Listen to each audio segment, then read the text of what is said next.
नमस्कार। आज के वीडियो में मैं आप लोगों के साथ सूरदास के भ्रमर गीत की विशेषताओं के संबंध में विचार विमर्श करूंगा। भ्रमर गीत शब्द का अर्थ है भ्रमर को संबोधित करते हुए लिखे गए गीत से। भ्रमर रसपाई और मधुपाई जीव है।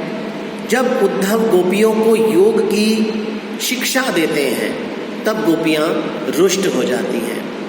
स्पष्ट है कि यदि योग ही अध्यात्म का सार है तो कृष्ण ने उन्हें प्रेम रस का मधु क्यों कर चखाया। लेकिन हिंदू धर्म एक महान धर्म है। इसमें सभी प्रकार की मनोवृत्तियों वाले लोगों के लिए अध्यात्म का पथ खुला हुआ है। जो ललितमती और भावुक लोग हैं उनके लिए मधुरा भक्ति का पथ है।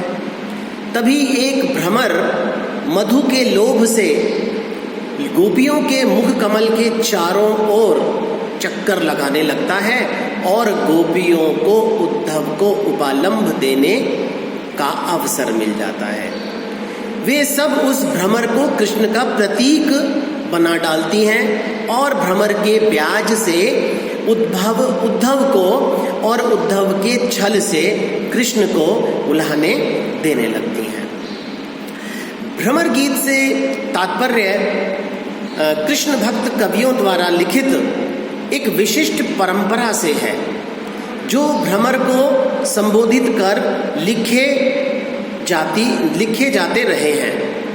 इन पदों में भ्रमर को कृष्ण का प्रतीक बनाया गया और जहाँ तक भ्रमर गीत के प्रयोजन का प्रश्न है वह निर्गुण ज्ञान पर सगुण भक्ति की विजय पताका फहराना है।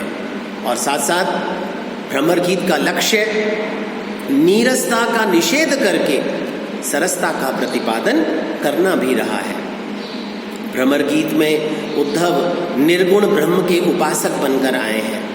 विज्ञान और योग की प्रक्रिया के समर्थक हैं और कृष्ण का संदेश लेकर गोपियों के पास जाते हैं। उद्धव के ज्ञान योग के तर्क गोपियों की भावानुभूति के समक्ष व्यर्थ प्रमाणित होते हैं और अंत में उद्धव गोपियों के भावावेश में बहकर स्वयं भक्ति मार्ग का चयन कर लेते हैं। भ्रमर गीत के यदि दार्शनिक प्रतिपाद्य की बात करें तो उपनिषदों और गीता में दिए गए रहस्यात्मक उपदेशों का प्रतिपादन करना भ्रमर गीत का दार्शनिक महत्व उजागर करता है। गोपियां वास्तव में आत्माएं हैं जो उन्मुक्त भाव से परम पुरुष परमात्मा कृष्ण में समाहरण चाहती हैं। वे परम मिलन की स्थिति से युक्त हैं जिसकी उन्हें आकांक्षा है। वहाँ मिलन के बीच एक व्यवधान भी, चाहे वो गले का हार ही क्यों ना हो, सहन नहीं हो पाता। वस्त्रों की तो बात ही क्या है। उद्देश्य होता है आत्मा और परमात्मा के मिलन से संभूत ब्रह्मानंद, जिससे साधक अपने सच्चिदानंद स्वरूप आत्मा और परमात्मा के संयोग की अनुभूति में डूब जाता है। सांसारिक सुख उसके लिए बिल्कुल तुच्छ हो जाते हैं। उद्धव मथुरा में थे। उन्हें अपने ज्ञान पर बड़ा गर्व था। पहुंचे हुए संत थे। कृष्ण ने उन्हें ज्ञान के गर्व को खंडित करने के उद्देश्य से महान ज्ञान का उपदेश देने के लिए गोपियों के पास भेजा। गोपियां यदि मधुर भक्ति को छोड़कर योग और ज्ञान का मार्ग ग्रहण कर लें तो उद्धव के मार्ग की, ज्ञान मार्ग की सार्थकता सिद्ध हो जाएगी। गोपियों के लिए उद्धव सम्मान के पात्र थे, लेकिन उनके उपदेशों को सुनकर गोपियां उन्हें लताड़ने की इच्छा से युक्त हो गईं। लेकिन कृष्ण का सखा होने के कारण, ब्रज प्रदेश का मेहमान होने के कारण वे न कर पाईं। लेकिन तभी एक भ्रमर वहाँ आया और भ्रमर को संबोधित कर वे उद्धव को उल्हाने देने लगे। उन्होंने उद्धव के अहंकार का मर्दन किया, उसे रसमयी मधुर भक्ति की दिशा में प्रेरित किया। और यही भ्रमर गीत का उद्देश्य गोपी भाव की भक्ति की सार्थकता को स्पष्ट करता है। पुरुष अहम प्रधान जीव है। अहम से संपूर्णतया नग्न पुरुष स्त्री का भोग नहीं कर सकता। दूसरी ओर संसार की भारी यातनाओं का मूल कारण पुरुष या स्त्री का अहम बोध है। अध्यात्म के मार्ग पर रंच मात्र भी सफलता की प्राप्ति के लिए अहम का त्याग करना अनिवार्य और पहली शर्त है। इसलिए स्त्री भाव से साधना करने का प्रचलन है, क्योंकि समर्पण स्त्री का मूल मंत्र है। परम पुरुष कृष्ण के प्रति अपने देह के साथ अहंकार को भी समर्पित करने वाली गोपियां परम सिद्ध ऋषियों के सदृश हैं, कारण वे अपने अहंकार से छुटकारा पाकर कृष्णमय हो चुकी हैं। भ्रमर गीत एक लंबी परंपरा है जिसका अनुशीलन करने पर दिखाई पड़ता है कि सूरदास का भ्रमर गीत इस परंपरा का प्रथम रत्न होते हुए भी सबसे मार्मिक, भव्य और मूल्यवान है। कई दृष्टियों में यह कालजयी रचना भी है। एक तो इसमें पाठकों की संवेदना को समृद्ध करने की अद्भुत क्षमता है। दूसरी ओर गोपियां केवल अपनी वाक चातुरी या व्यंग कथन के लिए विशिष्ट नहीं है, अपितु उनका अनन्य समर्पण भी मर्मस्पर्शी है। प्रेम के अतिरिक्त वे कुछ और नहीं कर सकती। उनके एक एक शब्द से उनके हृदय के गांभीर्य, उनकी आस्था का मालूम चलता है। विवशता, आस्था जैसे हृदय को भी वह छू लेती है।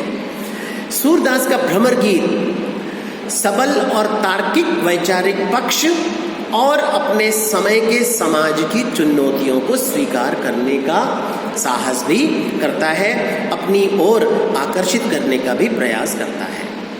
एक और कृष्ण के बहाने सत्ता के चरित्र का उद्घाटन होता है, वहीं उद्धव को माध्यम बनाकर कथित संस्कृति के सौंदर्य और मूल्य धर्मिता को महत्वपूर्ण बताना भी इसका एक लक्ष्य है।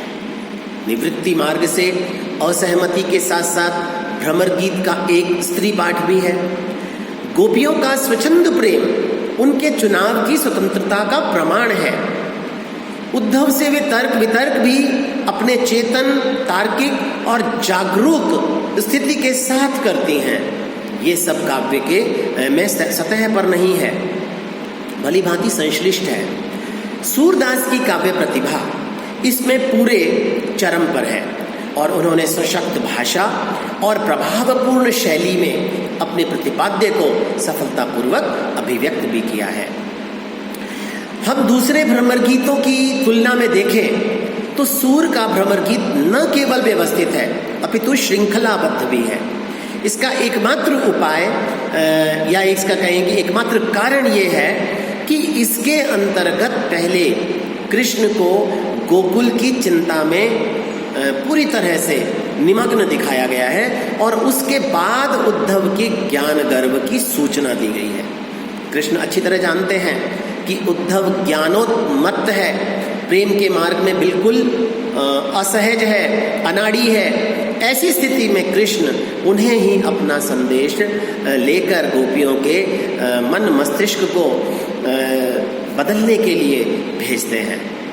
नंद, यशोदा और गोपिकाओं के लिए पत्र, उद्धव की ब्रज यात्रा, ब्रज में उनका आगमन, ब्रज की गोपियों का उन्हें कृष्ण समझ लेना, लेकिन बाद में उनका भ्रम दूर होना, फिर उद्धव का उपदेश देना और अंततः गोपियों के ताने, व्यंग और उपालंब एक एक क्रम से इसमें प्रस्तुत किए गए हैं। इसमें स्पष्ट ही प्राथमिकता है, व्यवस्था है।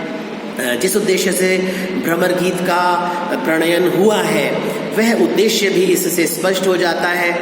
यही कारण है कि सूरदास का भ्रमर गीत अन्य भ्रमर गीतों की तुलना में विशिष्ट और अत्यधिक आकर्षक बन गया है।